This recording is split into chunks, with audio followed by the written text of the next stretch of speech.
The traveler climbing a hill pauses from time to time to gauge the distance covered and take his bearings. In the same way, we thought it well to meet today in response to the moving invitation of the Francis de Grande Breton to fortify ourselves with this concrete evidence of our unity and gather strength to go forward on the hard path of war in our country's cause.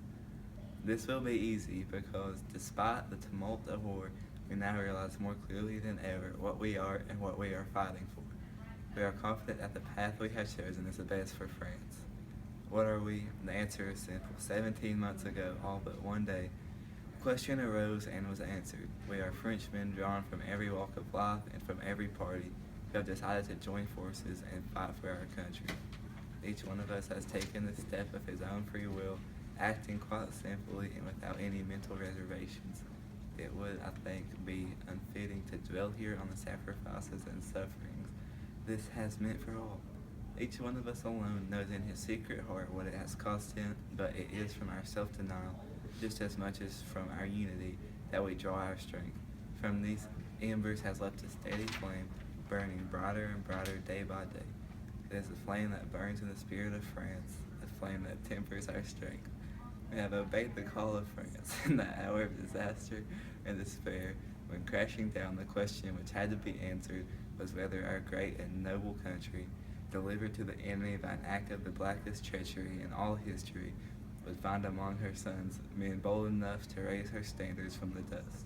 The question was whether an unimpaired empire of 60 million inhabitants would play any part in the struggle for the life or death of France. The question was whether any single belligerent part of our territories would remain at the side of our brave allies who continue to fight for their salvation and our own. The question was whether France would be silenced forever, or worse still, whether the world would think it recognized her voice in the execrable imitation given by traitors and foes. The question was, finally, whether the night of servitude, the star of hope, would ever shine again to revive the nation's spirit of resistance and prove that France is still one of the defenders of freedom. We have had but one goal, which remains from the outset and it remains unaltered today.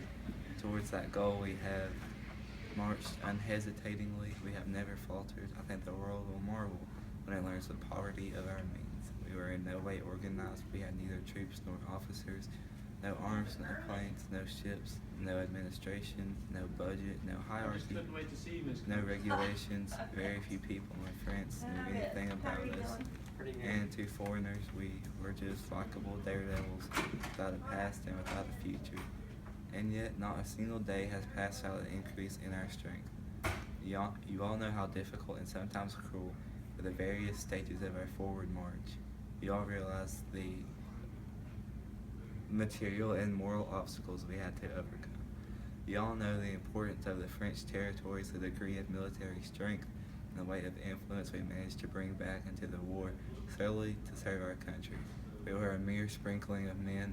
Now we are solid as a rock. We have won back the right to be regarded as proud and free Frenchmen. Above all, we have reinforced the links of our French unity among our enslaved compatriots, strengthening them in the will to resist and be avenged, and steeling them in their resolve that France shall one day recover her greatness. One thing is clear.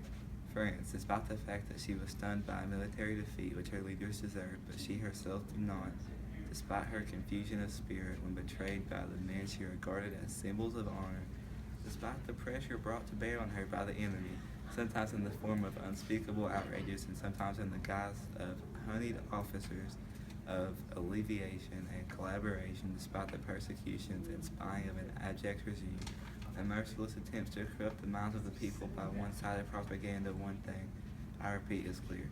France has not renounced herself in any way. Through the midst of blood and tears with which her enemies sought to blind her, France has seen that the only path to salvation is the one chosen for her by those of her sons who are still free. On this point, there is no difference whatever between Frenchmen in Brazzaville, Beirut, Damascus, Noumea, Pondicherry, and London, and compatriots in Paris, Lyons, Marseilles, Bordeaux, and Strasbourg.